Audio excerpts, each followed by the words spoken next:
औदुंबर निवासी भक्ताभिमानी राजाधिराज सद्गुरु शिवचिदंबरेश्वर महाराज की जय।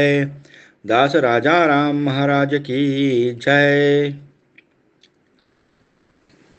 ಪಂಥಶ್ರೇಷ್ಠ ರಾಜಾರಾಮಕೃತ ಮರಾಠಿ ಚಿದಂಬರ ಗಾಥಾದ ಸರಳಾನುವಾದ.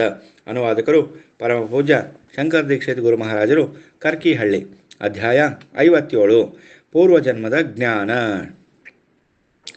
ಸಂತ ಸಂಗಾಚ ಮಹಿಮ, ಸಂತ ಸಂಗಾಚ ಮಹಿಮ, ನಾಹಿ ತಯಾಸಿ ಉಪಮಾ, ನಾಹಿ ತಯಾ से उपमा, संत संगाच महिमा, संत संगाच महिमा, जन्म मरण चुकवे, जन्म मरण चुकवे, अक्षये पदासि बैसवी, अक्षये पदासि बैसवी, संत संगाच महिमा, संत संगाच महिमा, त्यासी न सखन दूजा, त्यासी न सखन दूजा,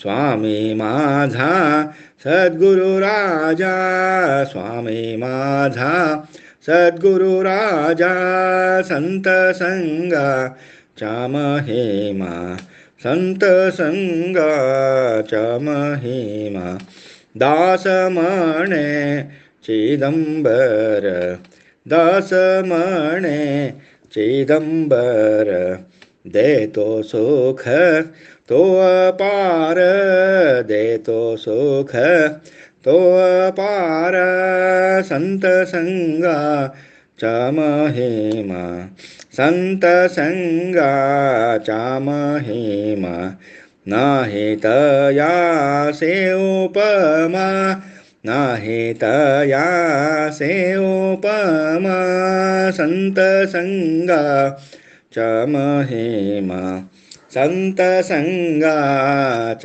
महिमा, संत संगाच महिमा.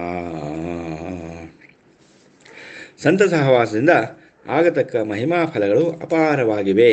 ಅಪಾರ ಸದ್ಗುಣಗಳು, ಸಮಾನ ಬುದ್ಧಿ, ಪರೋಪಕಾರ ಸೇವಾಭಾವ, ವಿನಯ, ಭಗವಂತನಲ್ಲಿ ಆತ್ಮನಿವೇದನ ಭಕ್ತಿ, ನಿರಾಡಂಬರ ಜೀವನ, ತ್ಯಾಗದಲ್ಲಿ ವಿಶ್ವಾಸವಿರುವವು. ಇಂತಹ ಇನ್ನೂ ಎಷ್ಟೋ ಕೋಪರಹಿತವಾದ ಸದ್ಗುಣಗಳು ಅಗಣಿತವಾಗಿ ಸದ್ಗುರು ಕೃಪೆಯಿಂದ ಬರುವವು. ಹೀಗೆ ಸದ್ಗುರುವಿನ ಕೃಪೆಯಿಂದ ಪುನೀತರಾದಂತಹ ಮಹಾನುಭಾವಿ ಸಂತರ ಸಹವಾಸ ದೊರೆಯುವುದು ಕೂಡ ಭಾಗ್ಯವೇ ಸರಿ. ಇಂಥ ಸಂತರು ಸ್ವಾಮಿಯ ಪ್ರತ್ಯಕ್ಷ ದರ್ಶನ ಪಡೆದು ಜ್ಞಾನಿಗಳಾಗಿ ಎಷ್ಟೋ ಜನರನ್ನು ಸನ್ಮಾರ್ಗದತ್ತ ಒಯ್ಯುವರು.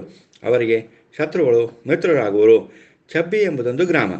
ಆ ಗ್ರಾಮದಲ್ಲಿ ಒಬ್ಬ ಬ್ರಾಹ್ಮಣನಿದ್ದನು. ಅವನ ಹೆಸರು ರಂಗನಾಥ. ಅವನಿಗೆ 2 ಹೆಂಡಂದಿರು, ಬಹಳ ಮಕ್ಕಳು. ದೇವರ ಕಡೆಗೆ ಆಸಕ್ತಿಯಾಗಲಿ ಭಕ್ತಿಯಾಗಲಿ ಇರಲಿಲ್ಲ. ನಾಸ್ತಿಕ ಸ್ವಭಾವದ ಈ ಬ್ರಾಹ್ಮಣ ಹೇಗೋ ಜೀವಿಸಿದ್ದನು. ಸ್ವಾಮಿಯ ಜಗದೋದ್ಧಾರ ಕಾರ್ಯ ಅವ್ಯಾಹತವಾಗಿ ನಡೆದಿತ್ತು. ಪ್ರಯಾಣ ಮಾಡುತ್ತಾ ಮಾಡುತ್ತಾ ಸ್ವಾಮಿಯು ಛಬ್ಬಿ ಗ್ರಾಮಕ್ಕೆ ಬಂದರು. ಅಲ್ಲಿಯೇ ಇದ್ದರೂ ಒಂದು ದಿನವಾದರೂ ಸ್ವಾಮಿಯ ದರ್ಶನಕ್ಕೆ ಬರಲಿಲ್ಲ, ಬರುವ ಮನಸ್ಸೂ ಮಾಡಲಿಲ್ಲ. ಈ ಬ್ರಾಹ್ಮಣನಿಗೆ ಪ್ರೇಮದ ವಸ್ತು ಅಂದರೆ ನಾಯಿ. ತಾನು ಸಾಕಿದ ನಾಯಿ ಅಂದರೆ ಜೀವಕ್ಕಿಂತಲೂ ಹೆಚ್ಚು ಪ್ರೀತಿಸುತ್ತಿದ್ದನು. ಮಧ್ಯಾಹ್ನ ವೃದ್ಧಾಪ್ಯ ಬಂದರೂ ಅವನ ಈ ಗುಣವು ಹೋಗಿರಲಿಲ್ಲ. ಇದೇ ರೀತಿಯಾಗಿ ಅವನ ಆಯುಷ್ಯ ಗತಿಸುತ್ತಿತ್ತು. ಜನರೆಲ್ಲರೂ ಪೂರ್ಣ ಬ್ರಹ್ಮ ಪರಮಾತ್ಮನು ಎಲ್ಲಿಗೆ ಬಂದಿರುವನು, ಅವನ ದರ್ಶನ ಪಡೆದು ಸಾರ್ಥಕನಾಗು ಎಂದು ಹೇಳಿದರು. ಅವನು ಮನಸ್ಸು ಮಾಡದೆ, ಸ್ವಾಮಿಯು ಧನವೇನಾದರೂ ಕೊಡುವೆನೇ, ಏನಿದೆ ಅವನ ಹತ್ತಿರ ಕೊಡಲು? ಇವರೆಲ್ಲ ಕುರಿಯ ಹಿಂಡಿನಂತೆ ಬ್ಯಾ ಅನ್ನುತ್ತಾ ಸಾಗುತ್ತಿದ್ದಾರೆ. ಇವರೆಲ್ಲ ಅವನನ್ನು ಹೊಗಳಿ ಪ್ರಚಾರ ಮಾಡುವ ಪ್ರಚಾರಕರು. ಅವನು ಇಂಥವರನ್ನು ಸಾಕಿಕೊಂಡಿದ್ದಾನೆ. ನಾನು ಎಂದೂ ಅವನು ಅವನ ಕಡೆಗೆ ಹೋಗುವುದಿಲ್ಲ. ಅವನೇನು ಮಾಡ್ತಾನೆ? ನನ್ನ ಮನೆಯಲ್ಲಿ ನಾನೇ ಯಜಮಾನ, ನನ್ನದೇ ಅಧಿಕಾರ, ನಾನೇ ಸ್ವಾರ್ಥಿ ಬ್ರಾಹ್ಮಣ. ನನ್ನ ಪ್ರೀತಿಯು ನನ್ನಿಂದ ಸಂರಕ್ಷಿಸಲ್ಪಟ್ಟ ನಾಯಿಯ ಮೇಲಿದೆ, ನಿಮ್ಮ ಸ್ವಾಮಿಯ ಮೇಲಿಲ್ಲ ಎಂದು ಅಹಂಕಾರದಿಂದ ಭಾಷಣ ಬಿಗಿಯುತ್ತಿದ್ದನು. ಹೀಗಿರುತ್ತಿರಲು ರಾಜಾರಾಮ್ ಮಹಾರಾಜರಿಗೆ ಅವನ ಭೇಟಿಯು ಅಕಸ್ಮಾತ್ ಆಯಿತು. ಅವರು ಈ ಬ್ರಾಹ್ಮಣನಿಗೆ, ಹೇ ಬ್ರಾಹ್ಮಣ, ಈವರೆಗೆ ಆದದ್ದು ಆಗಿ ಹೋಯಿತು. ನಿನಗೆ ಕಲ್ಯಾಣವಾಗಬೇಕಿದ್ದರೆ ಚಿದಂಬರನಿಗೆ ಶರಣು ಹೋಗು, ಅವನನ್ನು ಭಜಿಸು, ಅಂದರೆ ನೀನು ಸಂಸಾರದಲ್ಲಿ ಸುಖ ಪಡೆಯುವಿ ಎಂದು ಬೋಧಿಸಿದರು.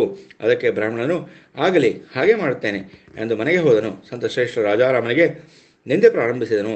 ಸಾಧುಗಳು ಸಂತರು ಬಹಳ ಆಗಿರುವರು, ಶ್ರಮವಿಲ್ಲದೆ ಆಹಾರ ಸಿಗುವುದು, ಹೀಗಾಗಿ ಬಹಳ ಸಾಧುಗಳು ಆಗುತ್ತಿದ್ದಾರೆ.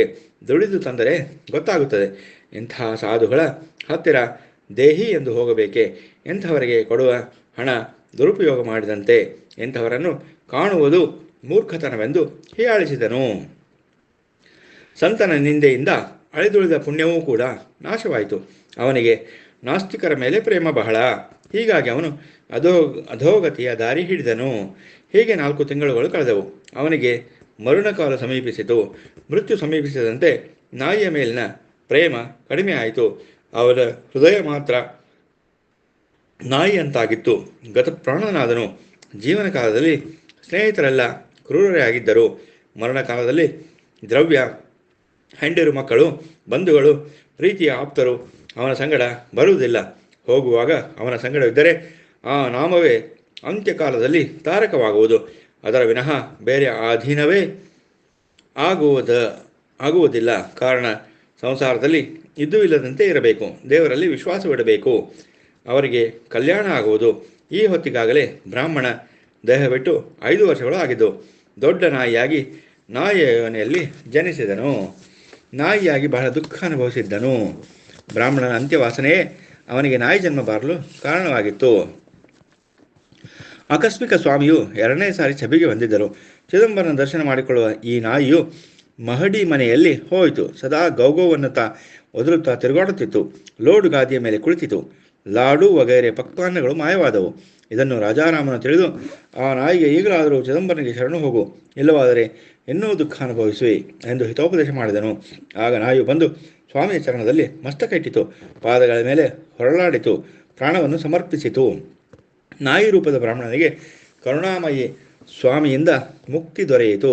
ಚಿದಂಬರನು ಇದು ಪತಿತರನ್ನೂ ಕೂಡ ಪಾವನರನ್ನಾಗಿ ಮಾಡಿದನು. ಅವರಿಗೆ ಸನ್ಮಾರ್ಗ ತೋರಿದವನು. ಶ್ರೀ ಸದ್ಗುರು ಚಿದಂಬರಾರ್ಪಣಮಸ್ತು. ಶ್ರೀ ಸದ್ಗುರು ಶಂಕರ ಸತ್ಸಂಗ ಯೂಟ್ಯೂಬ್ ಚಾನಲ್.